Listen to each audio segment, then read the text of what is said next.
நெல்லை புறநகர் மாவட்ட செயலாளர் உவரி ரைமண்ட் அவர்கள் முன்னிலை வைக்கிறார்கள். தலைவர் வைகோ ஆணைப்படி இளைய வேங்கை துறை வைகோ வழிகாட்டுதலில் இளைய நடத்துகின்ற ஆர்ப்பாட்டம், மக்களுக்கான போராட்டம். ஆர்ப்பாட்டம் இது ஆர்ப்பாட்டம். பாஜகவை கண்டித்து மதிமுக ஆர்ப்பாட்டம். மோடி அரசே, பிஜேபி அரசே, வஞ்சிக்காதே வஞ்சிக்காதே, தமிழ்நாட்டை வஞ்சிக்காதே. நாட்டை புறக்கணித்த மோடி அரசை கண்டிக்கின்றோம். சீர்குலைந்த தமிழ்நாட்டுக்கு கேட்ட நிவாரணம் வழங்காத தமிழக ரயில்வே திட்டங்களுக்கு கூடுதல் நிதி ஒதுக்க தவறிய ஒன்றிய தமிழர் விரோத மோடி அரசை கண்டிக்கின்றோம். மோடி அரசு, பிஜேபி அரசு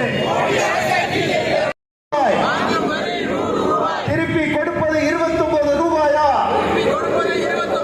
அநீதி, அநீதி. ஏழை மாணவர் மருத்துவ கனவை சிதைக்கின்ற நீட் தேர்வை ரத்து செய், ரத்து செய்,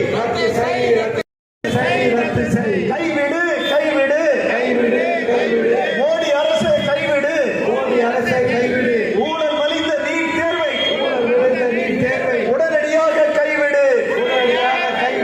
இந்திய ஒன்றிய பாரதிய ஜனதா கட்சி ஆட்சி நடப்பு ஆண்டுக்கான நிதிநிலை அறிக்கையில் தமிழ்நாட்டின் திட்டங்களுக்கு போதிய நிதி ஒதுக்காமல் மாற்றாந்தாய் மனப்பான்மையில் நடந்து கொள்கிறது.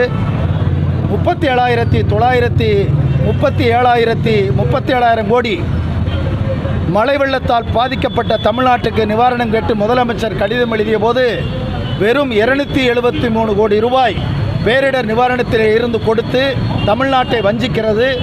அதே காலகட்டத்தில் மழை வெள்ளத்தால் பாதிக்கப்பட்ட அஸ்ஸாம், சிக்கிம், இமாச்சல் பிரதேசங்களுக்கு அதிக நிதியினை மோடி சர்க்கார் வழங்கியிருக்கிறது. அதேபோல மெட்ரோ ரயில் திட்டங்களை பொறுத்தமட்டில் மும்பைக்கு 4000 கோடி, அகமதாபாத்துக்கு 3000 கோடி, பெங்களூருக்கு 7000 கோடி ஒதுக்கிய மோடி சர்க்கார் தமிழ்நாட்டிற்கு மெட்ரோ திட்டம் சென்னைக்கு ஒரு நயா பைசா கூட ஒதுக்கவில்லை என்பதனை கவலையோடு சுட்டிக்காட்டி மறுமலர்ச்சி திமுக இந்த ஆர்ப்பாட்டத்தை நெல்லை மாநகரில் அதனுடைய மாவட்ட செயலாளர் KMA நிஜாம் அவர்கள் தலைமையில் புறநகர் மாவட்ட செயலாளர் உவரி ரைமண்ட் அவர்கள் முன்னிலையில் நடத்தி கொண்டிருக்கிறது.